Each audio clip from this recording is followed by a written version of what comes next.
To my beautiful family present over here. आशा करती हूँ आप लोग बहुत खुश और बहुत हेल्दी होंगे और अपना बहुत सारा ध्यान रख रहे होंगे। जो लोग इस वीडियो पर नए हैं उनको मैं बताना चाहती हूँ कि हम यहाँ स्पिरिचुअल, मेंटल और इमोशनल हेल्थ के बारे में बात करते हैं और हमारे सराउंडिंग्स में जो भी चीज़ें हैं, जो भी चीज़ें हमको इफेक्ट करती हैं एज ए ह्यूमन बीइंग, उन सारी चीज़ों के बारे में बात करते हैं। आप हम सब की तरह नई नई चीज़ें जानना और समझना चाहते हैं तो go and subscribe to my channel और मेरी प्यारी सी फैमिली का हिस्सा बनिए, ठीक है। So let's start the video.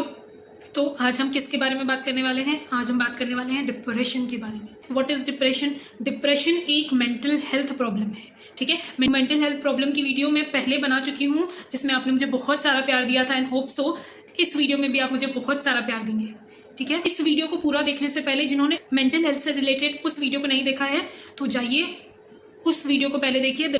I will provide link in my description box. Let's start. First of all हम बात क्यों कर रहे हैं डिप्रेशन के बारे में?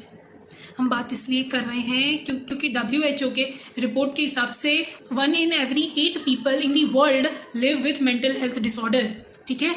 8 में से 1 इंसान पूरी दुनिया में ऐसा है जिसको मेंटल हेल्थ डिसऑर्डर्स हैं। हर 8 में से 1 इंसान। पूरे वर्ल्ड में साउदर्न ईस्ट एशिया में 322 मिलियन लोगों में से 27% लोग मेंटल डिसऑर्डर से या डिप्रेशन से पीड़ित हैं। तो इसलिए हम डिप्रेशन के बारे में आज बात करने वाले हैं। What is depression? डिप्रेशन क्या है? तो इन नॉर्मल वर्ड्स, हमको जिन चीज़ों को करने में पहले खुशी मिलती थी, अच्छा लगता था, रिवॉर्डिंग लगती थी जो चीज़ें, वो चीज़ें करना पसंद नहीं आ रहा है, वो चीज़ें करने में अभी मन नहीं लग रहा है, ठीक है। Depression is equal to unhappiness. Day to day life में चीज़ें बुरी लगना, ठीक, सैड फील होना, बुरा फील होना, अकेले अकेले रहना, किसी चीज़ में मन नहीं लगना, ये डिप्रेशन है।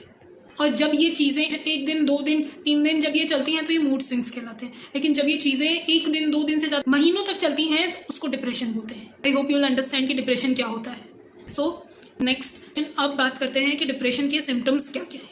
डिप्रेशन में normally sadness, mood swings, lack of sleep, hunger, fatigue, ठीक, isolation, guilt, hopelessness, early awakening, restless sleep, insomnia, excessive hunger, loss in appetite, weight loss, weight gain, overthinking, thoughts of suicide, stomach disorders, hair loss, irritation, less concentration on work, ठीक है। ये सारी चीज़ें symptoms हैं depression की, ठीक है। और ऐसा नहीं है कि 1 दिन हुआ, 2 दिन हुआ, 3 दिन हुआ तो हम डिप्रेशन में हैं, ऐसा नहीं है। मैंने कहा ना, स्टार्टिंग नहीं कहा कि जब ये चीज़ें 1, 2, 3 दिन हैं, 4 दिन हैं तो वो मूड स्विंग्स हैं। लेकिन अगर ये चीज़ महीने तक जाती है या 2, 2, 3, 3 महीने आपका मूड एक जैसा ही है, आपका मूड वैसा का वैसा ही है, कुछ चेंजेस नहीं आ रहे हैं, तब वो डिप्रेशन है। So now let's talk about triggers and causes of depression, ठीक है। फर्स्ट है आपका चाइल्डहुड एक्सपीरियंस। आपको बचपन में कैसा एक्सपीरियंस हुआ है, कोई ऐसा पास्ट बैड एक्सपीरियंस है, आप बड़े किन चीज़ों को देखकर हुए हैं, ठीक है। किसी का चाइल्डहुड बहुत ज़्यादा ट्रॉमा वाला होता है, मे बी उनके पेरेंट्स के बीच में या उनका फैमिली या जो भी, या उनको स्कूल में बुली किया जाता है, ऐसी कुछ चीज़ें वो चाइल्डहुड में देखते हैं जिनकी वजह से वो डिप्रेशन में आते हैं। सेकेंड है मेनोपॉज या प्रेगनेंसी, ठीक है। ये 2 चीज़ों में, मेनोपॉज में तो डिप्रेशन होना, चिड़चिड़ाहट होना और वो एक मूड स्विंग्स तक ठीक है, ठीक है। लेकिन अगर वो ज़्यादा लंबे टाइम तक चलता है और जनरली फीमेल्स अगर नहीं बोल पाती किसी को वो सिचुएशन तो वो डिप्रेशन में कन्वर्ट हो जाता है। जनरली प्रेगनेंसी में डिप्रेशन कब आता है? जब वुमेन उस चीज़ के लिए तैयार नहीं है, ठीक है। वो इतनी बड़ी रिस्पॉन्सिबिलिटी लेने के लिए, उन चीज़ों को टॉलरेट करने के लिए अगर रेडी नहीं है तो डिप्रेशन आने की पूरी संभावना वहाँ है। थर्ड है फैमिली हिस्ट्री। आपका फैमिली हिस्ट्री क्या है, आपका बैकग्राउंड क्या है, ठीक है। आपके जो पहले के एक्सपीरियंसेस, पास्ट एक्सपीरियंसेस कैसे रहे हैं, आपने कभी भी कहीं ऐसा कुछ बैड एक्सपीरियंस किया है या आपको हुआ है ऐसा कुछ बैड एक्सपीरियंस, तो मे बी वहाँ चांसेस हैं कि आप डिप्रेशन में जा सकते हैं। फोर्थ है द वे ऑफ थिंकिंग।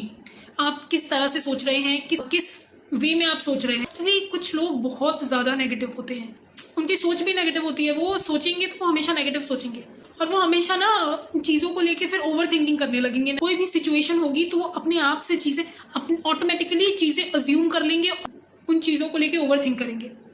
फिर ये जब चीज़ें negativity, over thinking long run तक कंटिन्यू होती है तब ये डिप्रेशन में कन्वर्ट होती है। 6th है अल्कोहल या ड्रग कंजम्पशन। ड्रग्स और अल्कोहल बहुत सारे तरीके से हमारी ब्रेन को इफेक्ट करता है, ठीक है। एग्जाम्पल, अगर हम हाई डोज ऑफ अल्कोहल ले लें तो वो हमारी बॉडी में सैडनेस इंक्रीज करता है, सैडनेस वाले हार्मोन्स इंक्रीज करता है, ठीक है।